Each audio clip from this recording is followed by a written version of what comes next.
Good morning guys! Sa araw na to ay ang vlog natin ay yung request sa atin na kung paano daw maglinis ng mga dumi ng mga manok. So unang-una ang ginagawa ko ay binubuksan lang ang pinto na to.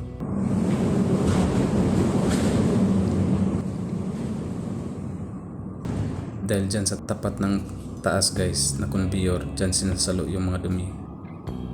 At pagkatapos binubuksan ko ang pinto na to, at sa loob nga niyan ay napakalamig dahil napakalakas ng pressure ng hangin.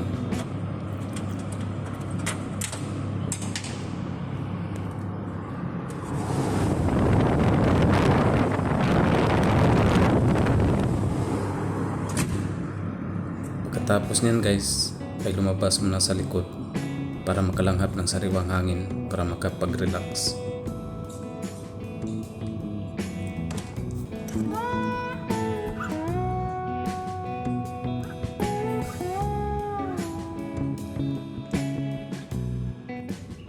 At ngayon nga guys ay kumakapal na yung hamog dahil papasok na yung winter.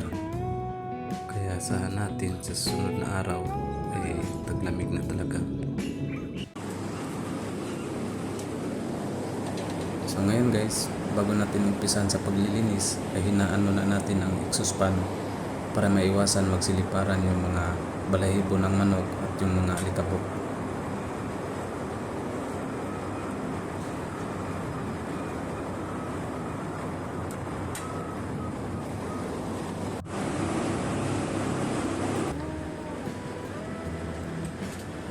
Ngayon, umpisahan natin sa pag-lock ng squeegee, yung conveyor, and then i-close natin siya, i-cover. Yan ang purpose niyan guys, ay para yun nga hindi magliparan yung mga alikabok, mga balahibo, at isa pa yung hindi magkalat yung mga dumi ng mga manok. So lahat nga yan guys na i-cover natin ay nasa 4. So bilis-bilisan lang natin kasi nga 8:30 ang dating ng dump truck. So habang nagka-cover ako dyan guys, sila naman doon sa loob ay nagpa-production na ng mga itlog. So pagkatapos nyan, isusunod ko naman yung sa baba. At dito sa baba ay may butas. Yung ilalim ng butas na yan guys ay conveyor papunta doon sa labas. So yun din ang gagawin natin guys, kakaber din natin, and then make sure na mailock natin, kasi pag hindi natin mailock yan, pwede siyang bumukas and then magkalat yung mga dumi ng mga manok. So dito sa baba ay 4 din, 4 sa taas, bali 8 lahat.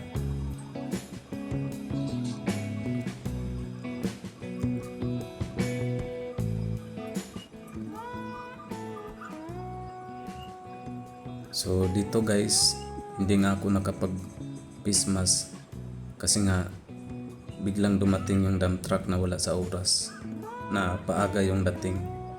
Kaya make sure pag mga ganito kailangan talaga magsuot tayo ng face mask kasi nagsiliparan yung mga alikabok. So hindi natin makita na nagliliparan siya, pero mamaya magliparan na yung alikabok pag under ng conveyor.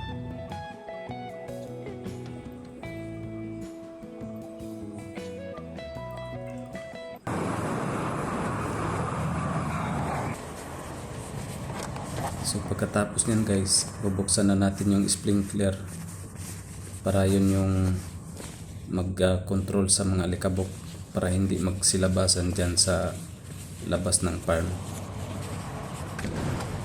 Dahil marami rin mga kapitbahay dyan na nagmamayari ng farm. Tsaka natin bubuksan yung machine.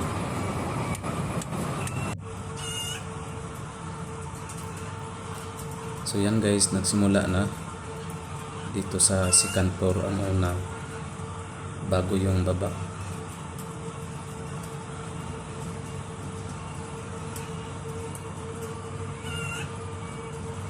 So ngayon nga guys, dahil nga malamig na ang temperatura, medyo tuyo na yung mga dumi nila, di kagaya sa pag summer basa yung dumi dahil nga tag-init at lagi silang umiinom ng tubig.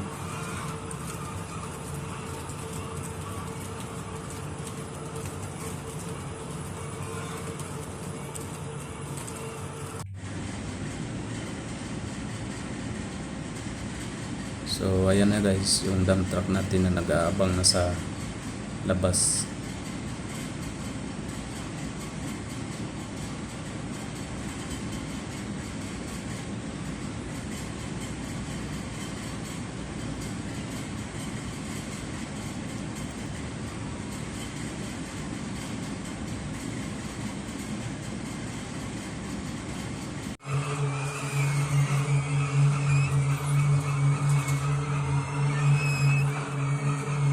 So ito guys, yung conveyor ng mga dumi, kaya iwasan natin siya na dumikit dyan sa gilid, kasi pag kinain siya pwedeng mapunit yung sheet conveyor na yan.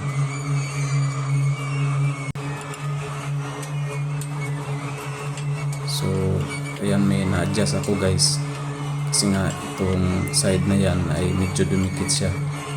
So iniiwasan natin na dumikit.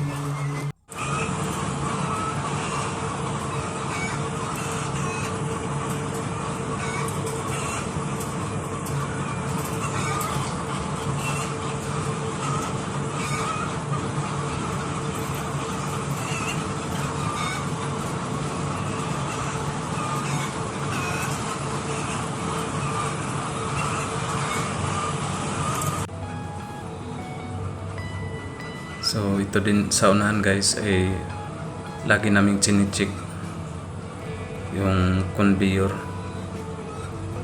para maiwasan natin yung disgrasya, kasi pag mapunit ang conveyor niyan, malaki ang gastos, saka mano-mano ang pala ng dumi. So ito nga guys, natapos na. Sa second floor, lilinisin na natin, i-release natin yung squeegee, and then yung cover din niya tanggalin. Pero kalahati lang guys, kasi pagka sasairin na natin mamaya, maglaglagan yung dumi na yan, hindi masalo dun sa baba.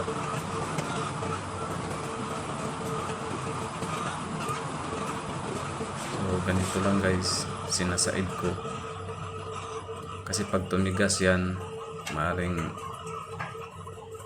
mahirapan na pag-lock ng squeegee sa susunod na taglinis.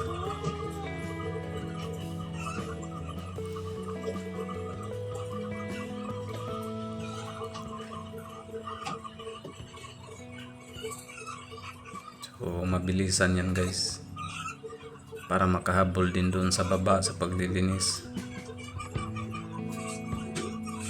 Kasi hindi lang ganyan ang ginagawa sa paglinis, gagamitan pa ng tools yan mamaya para masaid talaga yung dumi.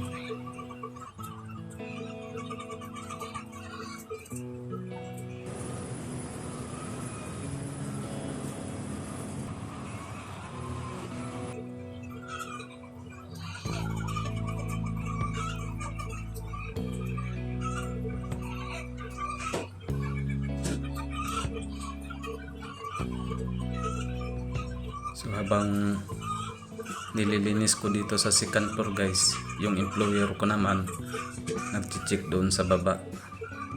So siya ang kasama ko tuwing naglilinis kami. So ang linisan pala dito guys, tuwing Lunes at saka Huwebes. Dati kasi tinatiming to ng 1:00, ngayon tinatiming na ng 8:00.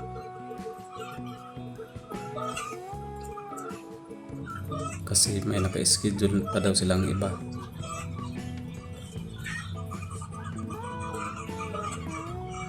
So ito guys, patapos na tayo sa last.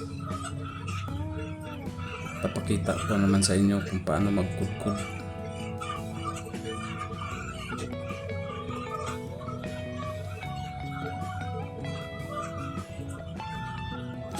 So ito guys, ito yung tools na pangkudkod ko dito.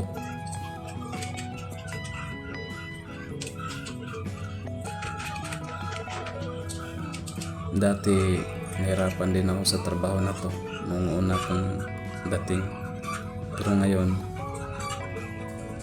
nasanay na rin.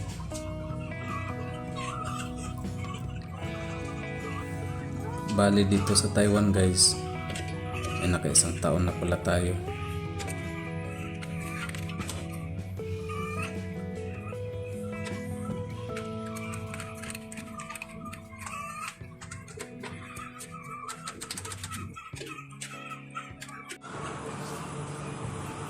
So ito naman yung employer ko guys. Habang naglilinis ako sa taas, siya naman sa baba nagwawalis. So ngayong tapos na rin sa baba, kailangan ko na rin linisin. At yung employer ko naman ay pupunta doon sa production dahil kulang sila doon. At ako naman ang maiwan para maglinis. Pagkatapos ko na maglinis dito, doon naman ako sa kanila tutulong.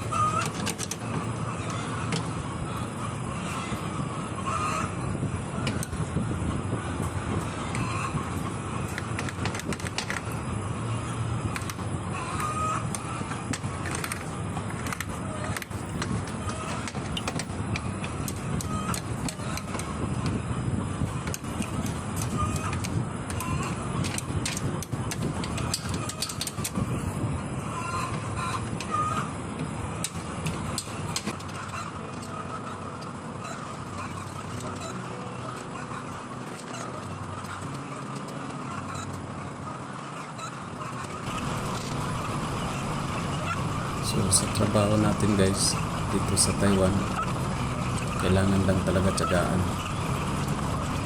Kailangan walang sukuan, walang ibang tutulong sa atin kundi yung sarili lang din natin. Hindi ka magsumikap, walang mangyayari sa'yo.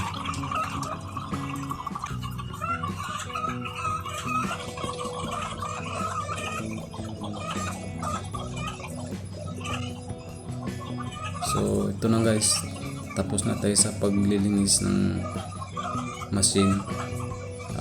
Babalik na naman natin yung cover. Pagkatapos na ibalik yung cover, wawalisan na lang natin and then tapos na.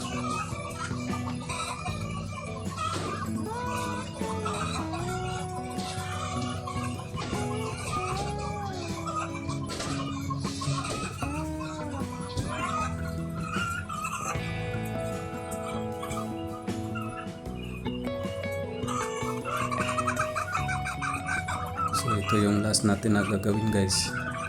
Pagpagan ng mga balahibo yung exhaust fan. Kasi pag di natin pinapagpagan, napupuno yan. At hindi na siya makahigop ng... At ito na yung last part guys. Bubuhayin na natin sa normal yung exhaust fan. Dahil kung hindi natin ibalik sa normal, baka mamatay yung mga manok dahil nga mainit ito sa loob pag hindi malakas yung ikot ng exhaust fan, dahil yan lang ang susupply ng malamig na hangin. So ayan guys, malinis na.